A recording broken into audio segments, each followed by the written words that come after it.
አጠገብ ላጠገብ ተቀምጠው የሚታዩት ወይዘሮ በኋላ እቴጌ መነን አስፋውና አጎታቸው ልጅ ኢያሱ ሚካኤል ናቸው። ልጅ ኢያሱ ለወይዘሮ መነን የእናታቸው ወንድም ናቸው። አጎታቸው ማለትም አይደል? ይህ ፎቶግራፍ በተነሳበት ጊዜ መነን አስፋው ለደጃዝማች ተፈሪ መኮንን ተድረዋል። የዚህ ጋብቻ አቀናባሪ ደግሞ ልጅ ኢያሱ ነበሩ ተብሎ ይታመናል። በኋላ ልጅ ኢያሱ የእህታቸውን ልጅ ከዳሩላቸው ከተፈሪ መኮንን ጋር በሀገራችን ታሪክ ውስጥ ትላልቅ ከሚባሉ የእርስ በእርስ ጦርነቶች መካከል አንዱን አድርገዋል። ልጅ ኢያሱ መጨረሻቸው ምን እንደሆነም ብዙዎች እናውቃለን። በተፈሪ መኮንን የታሰሩት ልጅ ኢያሱ በኋላም በሳቸው እጅ እንደተገደሉ ይነገራል። የገደለው ባልሽ የሞተው አጎትሽ ሐዘንሽ ቅጣጣ ከቤትሽ አልወጣ የተባለው ዘመን ተሻጋሪ አባባልም ያኔ እንደተወለደ ይታመናል። ሰላም ጤና ይስጥልን። እንዴት ናችሁ የተከበራችሁ ተከታታዮቻችን? ይህ ነበር ሚዲያ ነው። በነበር ሚዲያ ለዛሬያችን ፋይዳ ያላቸው ታሪኮችን እንጨዋወታለን። ለዛሬም በማን ነበር መሰናዷችን ልጅ ኢያሱን እናነሳለን። የአጤ ሚኒሊክ የልጅ ልጅ በመሆናቸው በኢትዮጵያ ላይ የነገሱት ልጅ ኢያሱ በሀገራችን ከነገሱ ነገስታት ለየት ያለ ታሪክ ያላቸው ንጉሠ ነገሥት ናቸው። ሁለት አተያይ አለ። በአንድ በኩል የእሳቸውን የአገዛዝ ዘመን የሚወቅስ፣ በሌላ በኩል ያልተዘመረላቸው ልጅ ኢያሱ በሚል የሚያደንቋቸው አሉ። ዛሬም በማን ነበር መሰናዷችን ልጅ ኢያሱ ወደ ስልጣን እንዴት መጡ ከሚሉ አንስቶ እስከ ለተሞታቸው ድረስ የሚነገረውን ታሪክ እናጋራችኋለን። በነገራችን ላይ በመግቢያችን ላይ ከአፄ ኃይለ ሥላሴ ባለቤት ከእቴጌ መነን ጋር እንዴት እንደሚዛመዱ አንስተንላችኋል። ባጭሩ የእቴጌ መነን አጎት ናቸው። የእቴጌ መነንን ለአፄ ኃይለ ሥላሴ የዳሩትም እሳቸው እንደሆኑ እንደሚነገር አንስተናል። ግን ዝምድናቸው ለእቴጌ መነን ብቻም አይደለም፣ ለራሳቸው ለአፄ ኃይለ ሥላሴ እንጂ። የልጅ ኢያሱ አያት አጤ ሚኒሊክና የተፈሪ መኮንን ወይም የአፄ ኃይለ ሥላሴ አባት ራስ መኮንን ያጎትና ያክስት ልጅ ናቸው። እንግዲህ የሰገሌ ጦርነት በኢትዮጵያ ውስጥ ከተደረጉ የእርስ በርስ ጦርነቶች በጣም ብዙ ሕዝብ ካለቀባቸው ጦርነቶች ከጥቂቶቹ አንዱ ነው። ከዚህ ቀደም በይህም ነበር መሰናዷችን በሰፊው ስለ ሰገሌ ጦርነት አንስተናል። ዛሬም ግን የልጅ ኢያሱን ከስልጣን መውረድ አስታከን በጥቂቱ እናነሳዋለን። እስከ መሰናዷችን ፍጻሜ አብራችሁ እንድትቆዩ ከወዲሁ ነው በአክብሮት የምንጋብዘው። ለቻናላችን አዲስ የሆናችሁ ቤተሰብ እንድትሆኑና ቻናላችንን ላይክ፣ ሼር፣ ሰብስክራይብ እንድታደርጉ በአክብሮት እንጠይቃለን። መልካም ጊዜ። ልጅ ኢያሱ ባገዛዝ ዘመናቸው ስለሰሯቸው መልካም ሥራዎች ስላበርክቷቸው በማስቀደም እንጀምር። ያልተዘመረለት ኢያሱ ያሉ አድናቂዎቻቸው ያሞካሿቸዋል። የልጅ ኢያሱ ዘመነ መንግሥት በእንቆቅልሽ የተሞላ ዘመን ነበር ማለት ይቻላል። በኢያሱ የታሪክ መጽሐፍት በተደጋጋሚ የሚነሳው መልካም ገጽታው ሳይሆን በተቃራኒው ነው። ሕዝቡ ለልጅ ኢያሱ አዎንታዊ አመለካከት ነበረው ማለት ይቻላል። በልጅ ኢያሱና በንጉሥ ተፈሪ ዘመን የነበረውን የኑሮ ሁኔታ በማነጻጸር ሕዝቡ በኢያሱ ዳቦ ነው ትራሱ፣ በተፈሪ የለም ፍርፋሪ እያለ ይገጥም ነበረ። የልጅ ኢያሱ መልከቀናነት፣ የንግግር ችሎታና ስፖርተኝነት የሕዝቡን ሕሊና ይማርከው እንደነበር ይነገራል። ልጅ ኢያሱ ከወሰዷቸው አዎንታዊ ከሆኑ እርምጃዎች መካከል የግል ንብረትን ማስከበር፣ አስራትን ወይንም ግብርን በወቅቱ ለመሰብሰብ ማስቻል፣ ከሳሽና ተከሳሽ አብረው ታስረው ይማቅቁ የነበረውን የቁራኛ ሥርዓት መሻር፣ የመንግሥትን ሂሳብ ኦዲት በማስደረግ አላግባብ የመንግሥት ገንዘብ ባባከኑት ላይ እርምጃ መውሰድ፣ ዳግማዊ አፄ ሚኒሊክ የጀመሩትን ኢትዮጵያን የማዘመን ሥራ ለማስቀጠል ከታቀዱት ውስጥ በራስ ተሰማ ናደው አጋዥነት የመጀመሪያውን የፖሊስ ኃይል ማቋቋም የሚሉት ይገኙበታል። በ1909 ዓ.ም የሸዋ መኳንንቶች ልጅ ኢያሱን ከስልጣን አባረው የራሳቸውን ሰው ሾመዋል። ለሞጋት ወደ ሰገሌ አመሩ። ከውጊያው በፊት የኃይል ሚዛን ለተጋጣሚያቸው እንዳደለ የተገነዘቡት የልጅ ኢያሱ አማካሪዎች የመሳሪያና የጉልበት እርዳታ እንድናገኝ ወደ ፈረንሳይ ወይም ወደ ጣሊያን መንግሥት ተላልከን የውጭ አጋርና ድጋፍ ብናገኝ ይሻላል አሏቸው። ልጅ ኢያሱን ማወደስ የሚፈልጉ ደጋፊዎቻቸው ለዚህ ጥያቄ ከሰጡት መልስ ነው የሚነሱት። ልጅ ኢያሱ ከጣሊያን ወይ ከፈረንሳይ ድጋፍ እናምጣ ለሚለው ጥያቄ ይህንን መልስ ነው የሰጡት። እናንተ ያያችሁት የዕለቱን ነው። እኔ ወደ ፈረንጆች ተጠግቼ ላንዱ ብፈርም አገሬን መሸጤ ነው። ብዙ ዘመን ተፈርታና ተከብራ የኖረችውን የኢትዮጵያን መንግሥት ማዋረዴ ነው። አሁን ግን መንግሥቴን የያዙት እህቴና ወንድሜ ናቸው እንጂ ባዕድ አልቀማኝም ሲሉ መልሰዋል። ይህ መልሳቸው በወርቃማ ቀለም ተጽፎ ከዘመን ዘመን እየተነገረ ይኖራል። ልጅ ኢያሱ የጉርምስና ባህሪ የሚያጠቃቸው ልዑል እንደነበሩ ብዙዎች ይስማማሉ። የሚያከናውኗቸው ተግባራት ከፊሎቹ ያለፈውን ሥርዓትና ወግ የሚጻረሩ ነበሩ። የቀሩት ሥራዎቹ ግን በዚያ ዘመን ሹማምንት እይታ ሲታሰብ እንጂ በዘመናዊ አስተሳሰብ እይታ ተራማጅነቱን የሚያጎላ ነው። ብዙዎቻችን ስለ ልጅ ኢያሱ ያለን አመለካከት አሉታዊው ብቻ ጎልቶ የሚታይ ይመስላል። ብዙ ጊዜ ልጅ ኢያሱ ሲባል ወደ አእምሮአችን የሚመጡት ብዙ ሚስት የሚያገቡ፣ የአፄ ምኒልክ መኳንንትን የሚያንጓጥጡ፣ ውሳኔያቸው ችኩልነት የሚያጠቃው፣ ዕቅዳቸው ቀጣይነት ያልነበረው፣ ብዙ ጊዜያቸውን በፈረስ ጉግስ የሚያሳልፉ እንዲሁም የጀርመንና የቱርክ የጦር ጓደኛ በመሆን የአገሪቱን ደህንነት አደጋ ላይ የጣሉ የሚሉት ናቸው። እነዚህ ነገሮች እውነት ቢሆኑም የልጅ ኢያሱን የአመራር ገጽታ ሙሉ በሙሉ የሚያሳዩ አይደሉም። በአንድ በኩል ሲፈጽሟቸው የነበሩ ፖሊሲዎች በጊዜው ከነበሩ ቅኝ ገዢዎችና የሀገራችን መኳንን ተቃውሞ ቢያስነሳባቸውም ከዘመን የቀደሙ ነበሩ። በሌላ በኩል ደግሞ በአፍላ ጎረምሳነታቸው ምክንያት ያጠፏቸው ጥፋቶች የሰሯቸውን ሥራዎች መከለላቸውን እንደተጠበቀ ሆኖ ማለት ነው። የሆነ ሆኖ በርካታ የሚያስደምሙ በጎ የአብሮነት እሴቶችን የሚያጠናክሩ ተግባራትን ለሀገራቸው ፈጽመው አልፈዋል።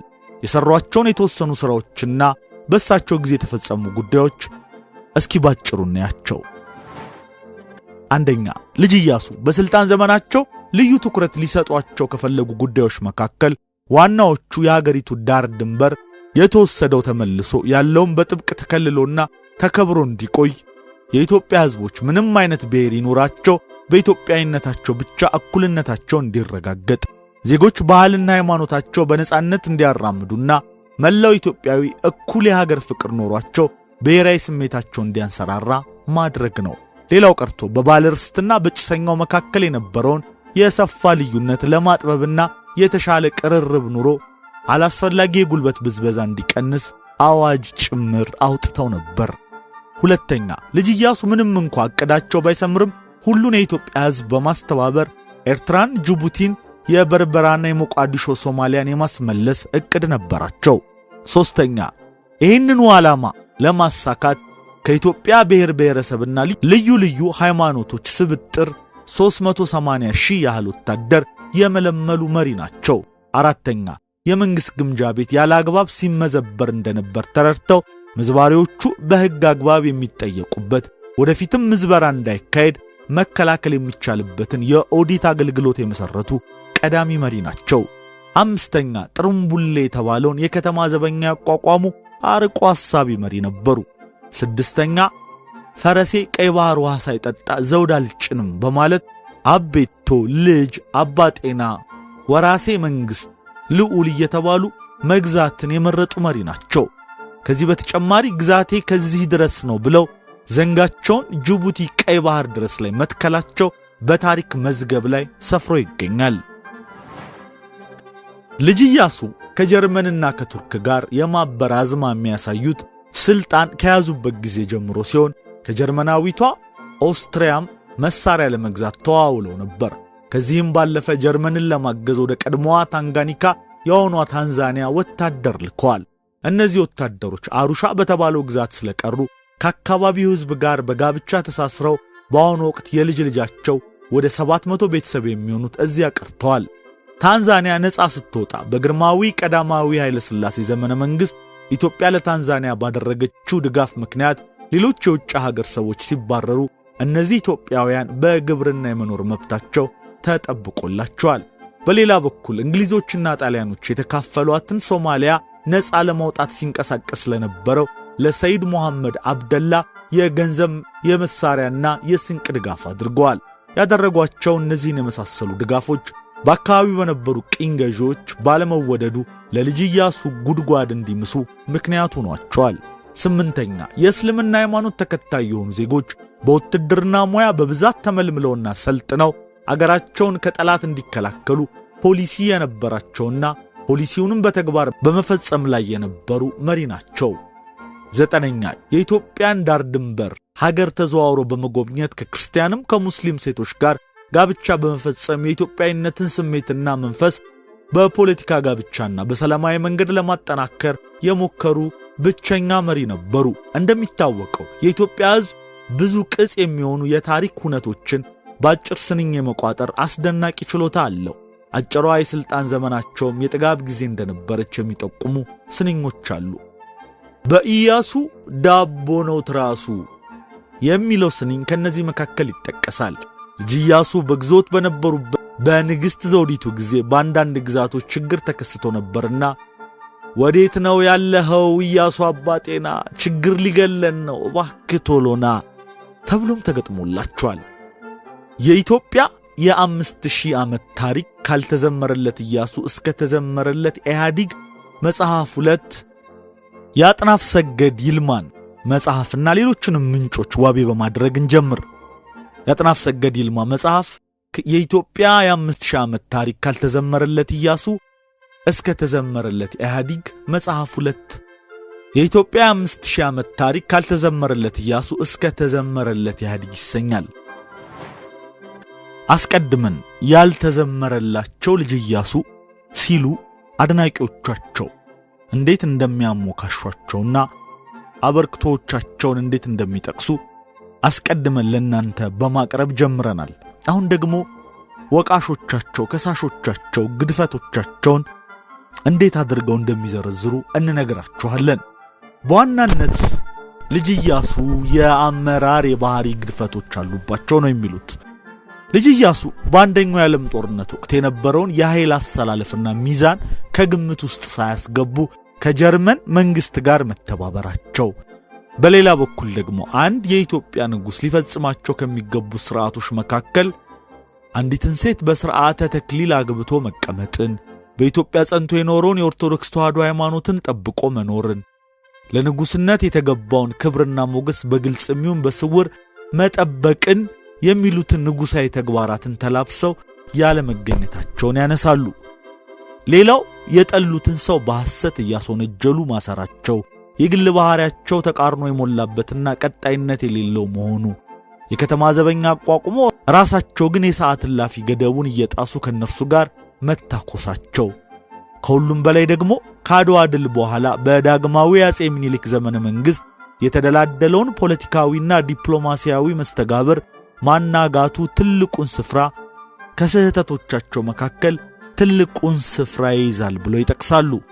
ለዚህ እንደማረጋገጫ የሚያነሱት መኳንንቱ አርፈው እንዲቀመጡ በይፋ ከተናገሯቸው ውርደትና ንቀት የተሞላባቸው ቃላቶች መካከል እኔ ጎልማሶችን አስከትዬ አገር ለመጎብኘትና ያልቀናውን አገር ለማቃናት በተነሳው ጊዜ ያለ ፈቃዴ መከተል የለባችሁም።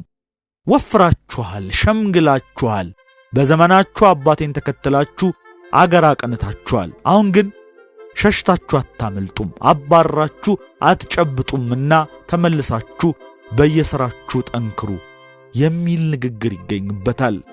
ይህ የልጅ ኢያሱ ተግባር በምኒልክ ዘመነ መንግሥት ታፍረውና ተከብረው የኖሩትን መሳፍንቶች የነበራቸውን የፖለቲካ የበላይነት ለማሳጣት ያለመ እንደነበረ የታሪክ ምሁራን አበክረው ግምታቸውን አስቀምጠዋል። ከላይ የተገለጸው የልጅ ኢያሱ ንግግር በቀና መልኩ ቢተረጎም እናንተ በተራችሁ ሰርታችኋል፣ አሁን ማረፊያ ጊዜያችሁ ነውና እረፉ፣ አሁን ተራው የኛ የወጣቶቹ ነው ለማለት ፈልገው ነው ብሎ መውሰድ ይቻል ይሆናል። በመኳንንቶቹ በኩል ግን የልጅ ኢያሱን ንግግር የተረጎሙት በተለየ መልኩ ነው። አልፎ ተርፎ ተናገሩ የተባለው ከዚህም የባሰ ነበር። መኳንንቶችን እናንተ የአባቴ ሙክቶች በማለት ያፌዙባቸው እንደነበረም ይነገራል። ሌላው የምኒልክ በሕይወትና በሞት መካከል ተንጠልጥሎ መቆየት የልጅ ኢያሱን ትዕግስት ስለተፈታተነው ከዳግማዊ አጼ ምኒልክ የግቢ ዘበኞች ጋር ግጭት ፈጥረው ተኩስ ተከፍቶ 17 ሰዎች ከሞቱ በኋላ በመጨረሻ አቡነ ማቴዎስ በመሃል ገብተው የግቢው ዘበኞች እጃቸውን እንዲሰጡና ግጭቱ እንዲበርድ ተደርጓል።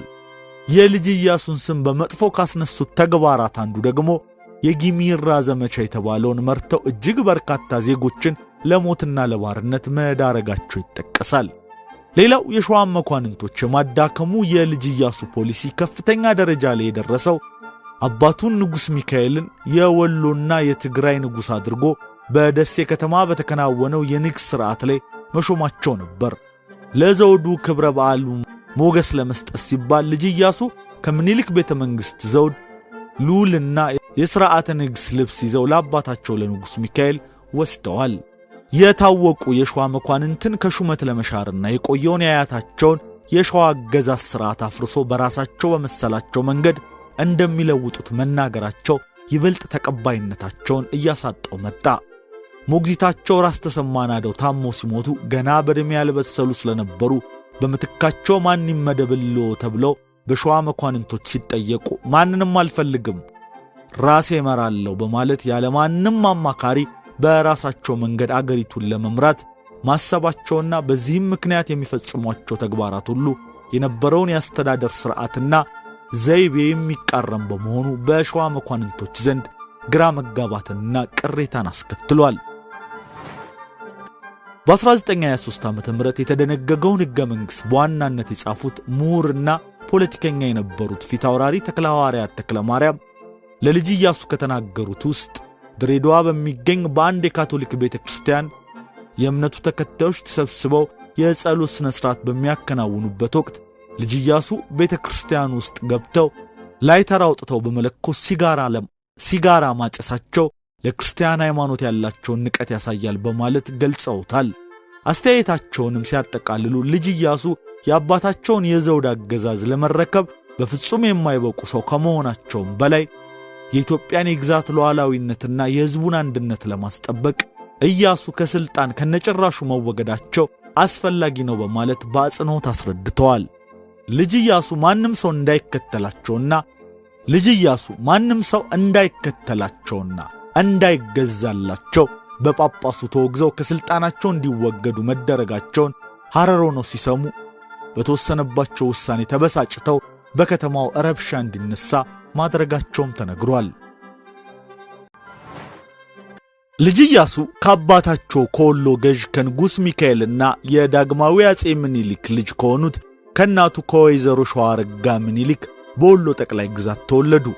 ልጅ ኢያሱ የተወለዱበት ቀን በትክክል ባይታወቅም በ1887 ዓ.ም በጥር ወር ነው የተወለዱት።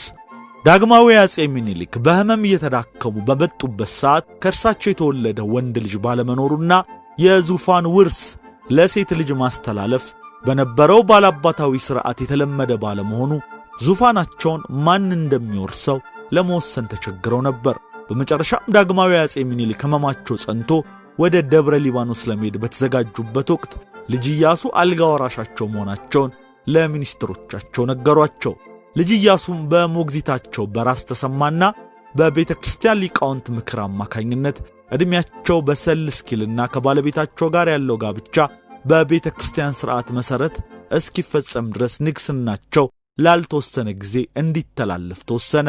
ይሁን እንጂ ልጅ ኢያሱ ንግሥናቸው እንዲተላለፍ የተወሰነባቸውን ውሳኔ ችላ በማለት በራሳቸው መንገድ መጓዛቸው የሚያሳዩት ያልተረጋጋ ባህሪና ወደ እስልምናው ሃይማኖት ያደላሉ ተብለው ይወቀሱ ስለነበር በመኳንንቱና በመሳፍንቱ ዘንድ ተግባራቸው ሁሉ አልተወደደላቸውም ነበር። ዳግማዊ አጼ ምኒልክ በታመሙባቸው የመጀመሪያዎቹ ዓመታትም የእቴጌ ጣይቱ ሥልጣን እያደገ በመምጣቱ የሸዋንና የትግራይን ንጉሣዊ ቤተሰብ ለማስተሳሰር ይረዳል በሚል እምነት ከእቴጌ ጣይቱ ጋር ዝምድና የነበራትን የራስ መንገሻ ዮሐንስ የ7 ዓመት ሕፃን ልጅ የሆነችውን ሮማን ወርቅ መንገሻን ልጅ ኢያሱ እንዲያገቡ ተደርጎ ነበር። ግን ጋብቻው ብዙም ሊዘልቅ አልቻለም። እቴጌ ጣይቱ ግን የራሳቸውን የፖለቲካ መስመር ለማስተካከል ያመቻቸው ዘንድ ለምኒልክ አልጋ ወራሽነት ያጩት ልጅ ኢያሱን ሳይሆን የዳግማዊ አጼ ምኒልክን ሴት ልጅ ዘውዲቱን ነበር። በሸዋ መኳንንቶችና መሳፍንቶች ዘንድ በእቴጌ ጣይቱ ላይ ቅሬታውና ማጉረምረሙ እየበረታ መጥቶ በየካቲት ወር 1902 ዓ.ም ይፋ ወጣ። በዚህም በተነሳው ተቃውሞ ምክንያት እቴጌ ጣይቱ ወደ እንጦጦ ማርያም ቤተክርስቲያን እንዲሄዱና በዚያ በግዞት መልክ እስከ ለተሞታቸው ድረስ እንዲቆዩ ተገደዱ። የልጅ ኢያሱ ሞግዚት የነበሩት ቢትወደድ ራስ ተሰማ ናደው ሲሞቱ ደግሞ የ16 ዓመቱን ወጣቱን ልዑል የሚገስጸው ሰው ጠፋ። እቴጌ ጣይቱ ከስልጣን ሲገለሉ ለወጣቱ አልጋ ወራሽ ለልጅ ኢያሱ የተመቸ ሁኔታ ፈጠረላቸው። ልጅ ኢያሱን ሙሉ ስልጣን እንዳይዙ ያገዳቸው የዳግማዊ አፄ ምኒልክ እስትንፋስ ለ2 ዓመት ያህል ሳይቋረጥ መቆየቱ ነበር። ይሁን እንጂ ልጅ ኢያሱ ንጉሠ ነገሥት ባይባሉም የስልጣን ዘመናቸው ለ4 ዓመታት ያህል ቆይቷል። የልጅ ኢያሱ ታናሽ እህት ዘነበ ወርቅ ገና በለጋ ዕድሜያቸው ከጎጃሙ ራስ በዛብህ ጋር ከተጋቡ በኋላ በወሊድ ምክንያት ሕይወታቸው አለፈ። በኋላም በአባታቸው በንጉሥ ሚካኤል ፈቃድና በዳግማዊ አፄ ምኒልክ ምርጫ የጎጃሙ የራስ ኃይሉ ተክለ ሃይማኖት ልጅ የሆኑትን ወይዘሮ ሰብለ ወንጌል ኃይሉን በ14 ዓመት ዕድሜዋ ለ15 ዓመቱ ለልጅ ኢያሱ ዳሩላቸው። ልጅ ኢያሱም ከሕጋዊ ሚስታቸው ከወይዘሮ ሰብለ ወንጌል ኃይሉ ዓለም ፀሐይ ኢያሱ የምትባል ሴት ልጅ ከወለዱ በኋላ በተጋቡ በ6ኛ ዓመታቸው ተለያይተዋል። በ1920 ዓመተ ምህረት የተወለደችው የልጅ ኢያሱ ብቸኛና ሕጋዊ ልጅ ወይዘሮ ዓለም ፀሐይ ኢያሱ በቀዳማዊ አፄ ኃይለ ሥላሴ ፈቃድ የእመቤት ወይ ማዕረግ ተሰጥቷቸዋል። ልጅ ኢያሱ ከአምባሰል ባላባት ከዣንጥራር አስፋው ጋር ትዳር የመሰረቱ የንጉሥ ሚካኤል ልጅ ወይዘሮ ስህን ሚካኤል የሚባሉ ታላቅ እህት አላቸው። የወይዘሮ ስህን ሴት ልጅ እቴጌ መነን አስፋው ደግሞ የቀዳማዊ አፄ ኃይለ ሥላሴ ባለቤት ናቸው።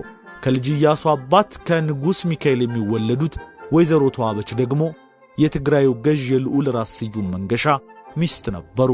ልጅ ኢያሱ በእናታቸው በወይዘሮ ሸዋረገድ ምኒልክ የንጉሠ ነገሥትነት የዘር ሐረግ በኩል የሰለሞናዊ ሥርወ መንግሥት ዘር ነኝ ማለት እየቻሉ እርሳቸው ግን በአባታቸው በንጉሥ ሚካኤል የቀድሞ ስማቸው ራስ መሐመድ አሊ በኩል የመሐመድ ዘር ነኝ ብለው መናገር ይቀናቸው ነበር ይባላል። ልጅ ኢያሱ ቁጥራቸው ቢያንስ 13 የሚደርሱ በሁለተኛ ደረጃ የሚቀመጡ ሚስቶችና ቁጥራቸው በውል የማይታወቁ የአብራካቸው ክፋይ የሆኑ ልጆች እንዳላቸው ይነገራል። ከነዚህም መካከል የንጉሠ ነገሥት ዙፋን ወራሾች ነን የሚሉ ለምሳሌ እንደ ፕሮፌሰር ግርማ ዮሐንስ ያሉ የልጅ ኢያሱ የልጅ ልጆች ይገኛሉ። ፕሮፌሰር ግርማ ዮሐንስ ኢያሱ ከ2010 ዓ.ም ጀምሮ ዚምባብዌ በሚገኘው የአፍሪካ ዩኒቨርሲቲ ውስጥ በማህበራዊ ሳይንስ ኮሌጅ የሥነ መለኮት ሂዩማኒቲስና ትምህርት ዲን ሆነው ተሹሞ ሲሰሩ ቆይተዋል። እስኪ እንዴት ልጅ ኢያሱ ከስልጣን እንደተነሱ ደግሞ አሁን እንንገራችሁ። ልጅ ኢያሱ ውድቀታቸው እንዲፋጠን ካደረጉ ምክንያቶች አንዱ በግላቸው ይጠሏቸው የነበሩትን ደጃዝማች ተፈሪ መኮንንን ከሐረር ገዢነታቸው ለማንሳት መወሰናቸው ነበር ይባላል።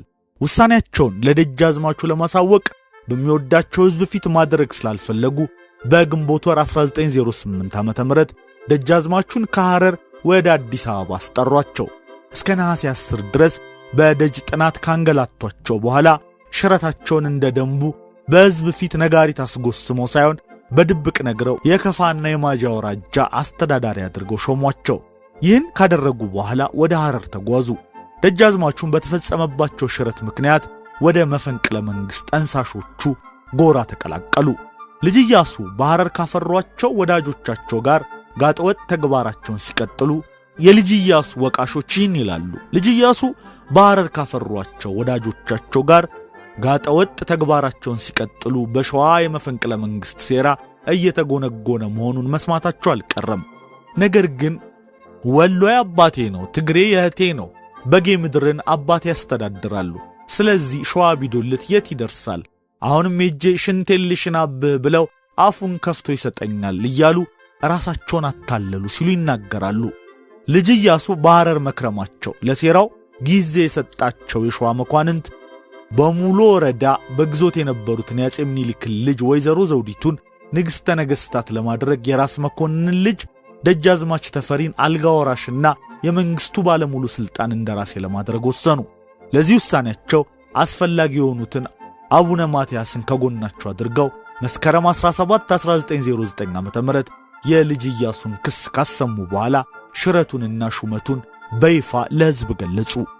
ከዚህ ታሪክ የምንማረው ምንም ያህል ብርቱ ብንሆን ማንንም ዝቅ አድርገን ማየት እንደሌለብን ነው። በዙሪያችን ያለው አቅም የተበደለ ሰው ከሚኖረው ቆራጥነት አንጻር ምንም ማለት ሊሆን ስለሚችል በኢትዮጵያ በተለያዩ ጊዜያት በተለያዩ ምክንያቶች መሪዎች ተሹመዋል፣ ተሽረዋል። በ1909 የመስቀል በዓል በሚከበርበት ቀን የልጅ ኢያሱ ሚካኤል መንግስት ከስልጣን እንዲወገድ ተደረገ። በመትካቸውም ወይዘሮ ዘውዲቱ ምኒልክ በንግስትነት፣ ደጃዝማች ተፈሪ መኮንን ባልጋ ወራሽነት ስልጣኑን እንዲይዙ ታወጀ። ከአያታቸው ከአፄ ምኒልክ የንግስናውን ስልጣን የወረሱት ልጅ ኢያሱ ምንም እንኳ ዘውድ ባይጭኑና አፄ ባይባሉም ሙሉ የገዥነት ስልጣን ነበራቸው። እንደ ፈቃዳቸው ይሾሙና ይሽሩም ነበር። ይሁንና በሙሉ ስልጣን በቆዩባቸው ከ4 እስከ 6 ዓመታት በሚቆዩ ያስተዳደር ጊዜያቸው ያስተዳደር ስልታቸው ከብዙዎቹ ሹማምንትና የጦር አዛዦች አላስማማቸውም።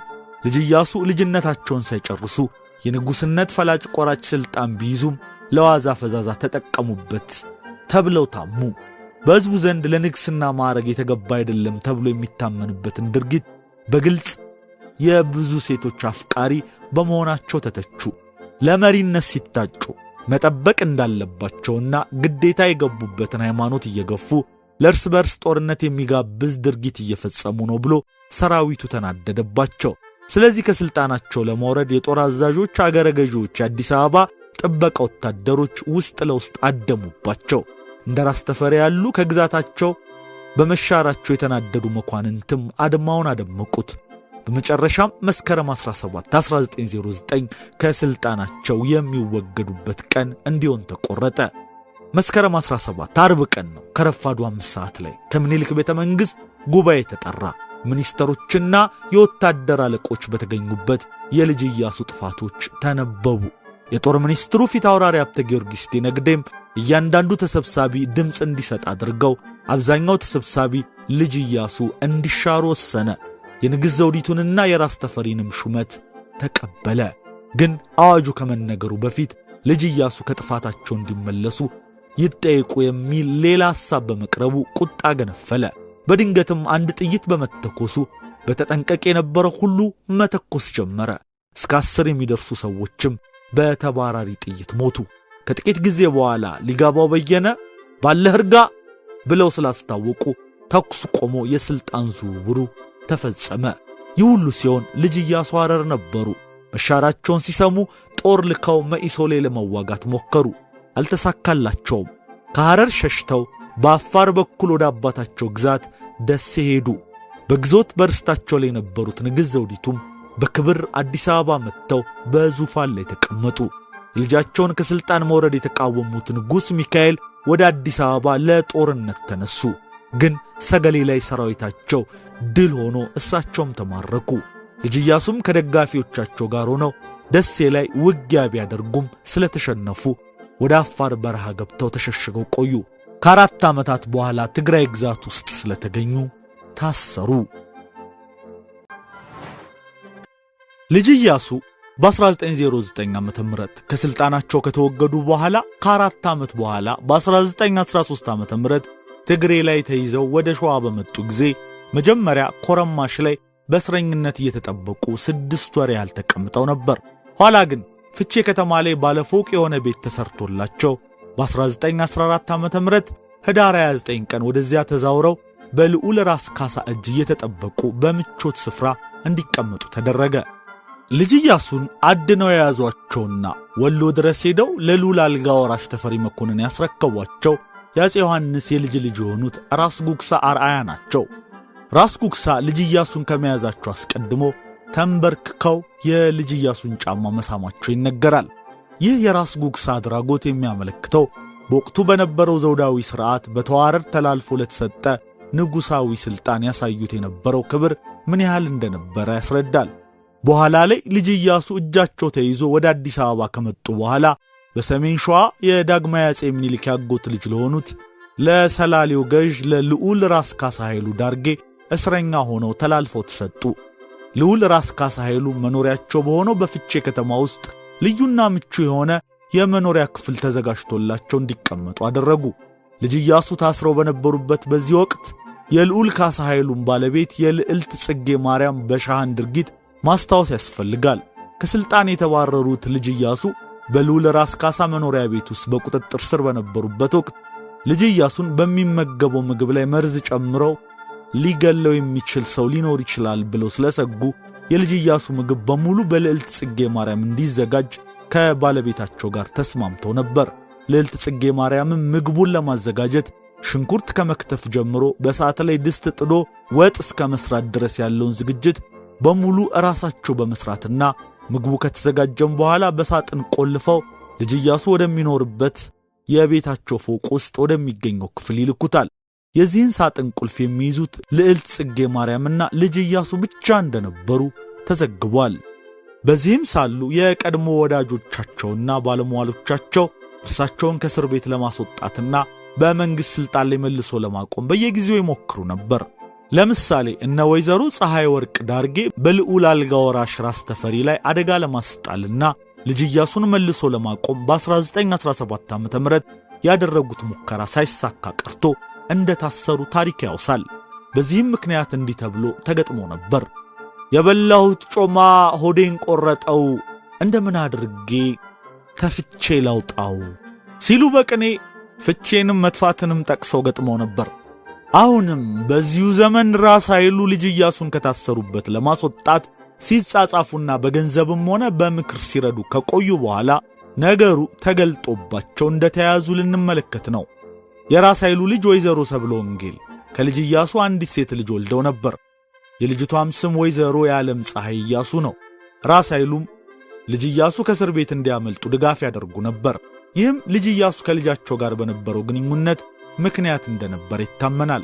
ልጅ ኢያሱ በፍቼ ከተማ ታስረው ከ10 ዓመት በላይ ከተቀመጡ በኋላ ልዑል ራስ ካሳ ለልዑል አልጋ ወራሽ አስፋው ወሰን ሰርግ ወደ አዲስ አበባ መጥተው ሳሉ የሚጠብቋቸውን ዘበኞች በገንዘብ ሸንግለው በልዩ ዘዴ ግንቦት 10 ቀን 1924 ዓ.ም ረቡዕ ማታ ከነበሩበት ቤት ወጥተው አመለጡ። በሸዋ በኩል ተሽለክልከው ጎጃም መግባታቸውና መደበቃቸው ተሰማ። የልጅ ኢያሱ ማምለጥ ጉዳይ ከጥቂት ቀናት በኋላ በንጉሠ ነገሥቱ ይሰማል። ንጉሡም ጉዳዩ በፍጥነት እንዲጣራና እንዲመረመር ሲያደርጉ የልጅ ኃይሉ እጅ እንዳለበት ይደርሱበታል። በዚህም ጊዜ ግርማዊ ንጉሠ ነገሥት ቀዳማዊ ኃይለ ሥላሴ በግንቦት ወር የአዋጅ ቃል ወደ ጎጃም ላኩና ደብረ ማርቆስ ላይ በመኳንንትና በሰራዊት ፊት እንዲነገር አደረጉ። የአዋጁም ቃል ከዚህ ቀጥሎ ያለው ነው። ሞአንበሳ ዘምነገደ ይሁዳ ቀዳማዊ ኃይለ ሥላሴ ስዩመ እግዚአብሔር ንጉሠ ነገሥት ዘኢትዮጵያ። አዋጅ! ስማ የጎጃም ሰው፣ ራስ ኃይሉ ከጃንሆይ ከአጼ ምኒልክ ጀምሮ እስከኛ ድረስ ሲያደርጉት የኖሩትን እንደምታውቀው አሁንም በራስ ጉግሳ ጦርነት ጊዜ ለሁለታችንም ዘመድ መስለው ለኛም ለሳቸውም አለው እያሉ ያንን ሁሉ ደም ከማፍሰስ ያደረሱትን ከኛም ይልቅ አንተው ታውቀዋለህ። ያንን ሁሉ የተክለ ሃይማኖት ልጅ ናቸውና ይመክሩልናል በማለት የኛን በደል ብዙ ጊዜ ብናሳልፍም እሳቸው የደሃውን በደል የማይተውልን ሆነ።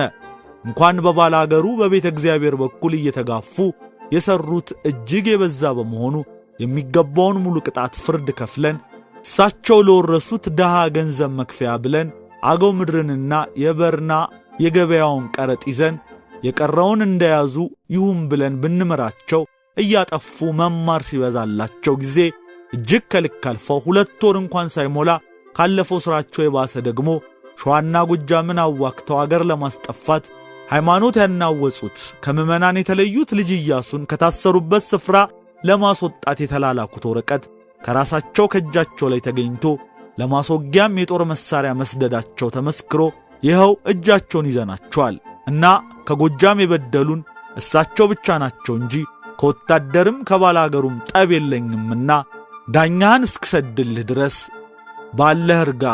ለጊዜውም የሚጠብቅህ ዳኛ ይኸው ሰድጄልሃለሁ። እሳቸውም በሚሰሩት ተንኮል የኔ ጠላት የሆነ ከአገር ላይ የገባ እንደሆነ ጠላቴን ስፈልግ አንተን እንዳላጠፋ ተጠንቅቀህ ጠብቀህ ያዝ የሚል አዋጅ ነበር። ከንቲባ ማተቤ በግንቦት 24 ቀን ደብረ ማርቆስ ገብተው ይህ አዋጅ ቃል እንዲነገር አደረጉ። በተጨማሪም ከዚህ ቀጥሎ ያለው አዋጅ ቃል በአውሮፕላን እንዲበተንና ሕዝቡ እንዲያውቀው ተደረገ። ሞአንበሳ ዘምነገደ ይሁዳ ቀዳማዊ ኃይለ ሥላሴ ስዩመ እግዚአብሔር ንጉሠ ነገሥት ዘኢትዮጵያ። አዋጅ! የኢትዮጵያ ሕዝብ ባላገር፣ ባለርስት፣ ባላባትም ይሆንክ በአገርህ ላይ ልጅ ኢያሱን ያሳለፍክ ያሳደርክ ይዘህ ያላመጣ ጠላቴን ስፈልግ ከብትህ ሀገርህ ቢጠፋ እኔን እንዳትጣላኝ ጠላቴ እንዳያመልጥህ ያዝ። ገንዘብ በመስጠትም በሌላ የረዳ ጥፋትህን በራስህ አንተው መፍረድህ ነው። የጎጃም ሕዝብ መኳንንቱና ሰራዊቱ ሊቃውንቱና ካህናቱ የአዋጁን ቃል ከሰሙ በኋላ ትእዛዙን ለመፈጸም ፈቃደኞች መሆናቸውን የሚያሳውቅ ደብዳቤ እያተሙና እየፈረሙ ወደ አዲስ አበባ ላኩ። ልጅ ኢያሱን ፈልጎ ለመያዝ ሁሉም በየበኩላቸው ተነሳሱ።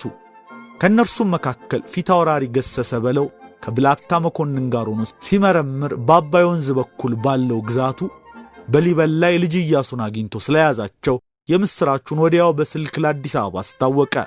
ልጅ ኢያሱም ወደ አዲስ አበባ ተይዘው መጡ።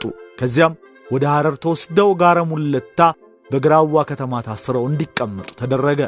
ልጅ ኢያሱ በዚህ ስፍራ 3 ዓመት ከ5 ወር ከቆዩ በኋላ ዳር 12 ቀን 1928 ዓመተ ምህረት አርፈው እዚያው ተቀብረዋል በሚል የሚነገር አለ። ልጅ ኢያሱ በዚህ ስፍራ 3 ዓመት ከ5 ወር ከቆዩ በኋላ ዳር 12 ቀን 1928 ዓመተ ምህረት አርፈው እዚያው ተቀብረዋል በሚልም ተጽፏል።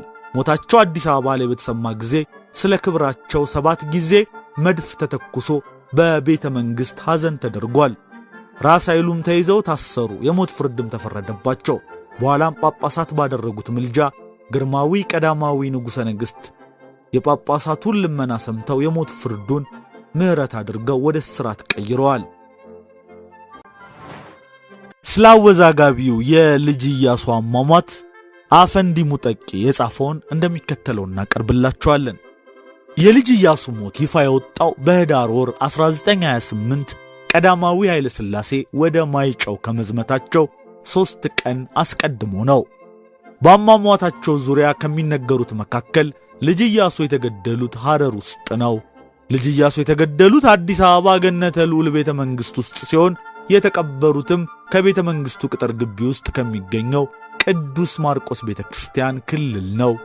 ልጅ ኢያሱ የቀብራቸው ሥነ ሥርዓት የተከናወነው ደብረ ሊባኖስ ነው።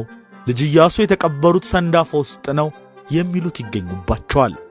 የልጅ ኢያሱን አሟሟት አውቃለሁ በማለት እማኝነታቸውን ከሰጡ ግለሰቦች መካከል አገልጋያቸው የነበሩ አዛውንት ኢጣሊያኖች አቤቶ ኢያሱን ከጋራ ሙለታ እስር ቤት ለማስወጣት ሙከራ አድርገው እንደነበር በመግለጽ እንዲህ ይላሉ። የኢጣሊያ ወኪሎች አባ ጤናን ከግራዋ እስር ቤት ለማስወጣት ከሞከሩ ጀምሮ ልዑልነታቸው በእስር ቤቱ ክልል እየተከዙ ወዲያ ወዲህ ይንጎራደዱ ነበር። አንድ ቀን ምሽት አንዲት አውቶሞቢል ወደ እስር ቤቱ መጣች። እርሳቸው ይፈሩት የነበረው ሰው መኖር አለመኖሩን ጠየቁ። በቀጣዩ ቀን የመጡት አባ ሐና ብቻ ናቸው አልኳቸው። ነገር ግን ጥቂት ዘግይቶ ሁለተኛው አውቶሞቢል 2 ሰዎችን አሳፍራ መጣች። ከሁለቱ አንዱ ፊታውራሪ ነበር። እስኪጨልም ቆይተው እያደቡ ወደ እስር ቤቱ ተጠጉ። መዝጊያው ሰፋፊ ስንጥቆች ያሉት በመሆኑ ልዑልነታቸው በስንጥቆቹ ውስጥ አዘውትረው ምራቃቸውን ጢቅ ይሉ ስለነበር ሲያነጣጥሩባቸው ሳያዩአቸው አልቀረም። በተኮሱባቸው ጊዜ የመስኮቱን መቃኖች ጨምድደው ጨበጡ። ኃይለኛ ስለነበሩ ቤቱን በሙሉ አናክተውት የሚናድ መስሎኝ ፈርቼ ነበር። ተንገዳግደው ወለሉ ላይ ሲወድቁ ሰማው።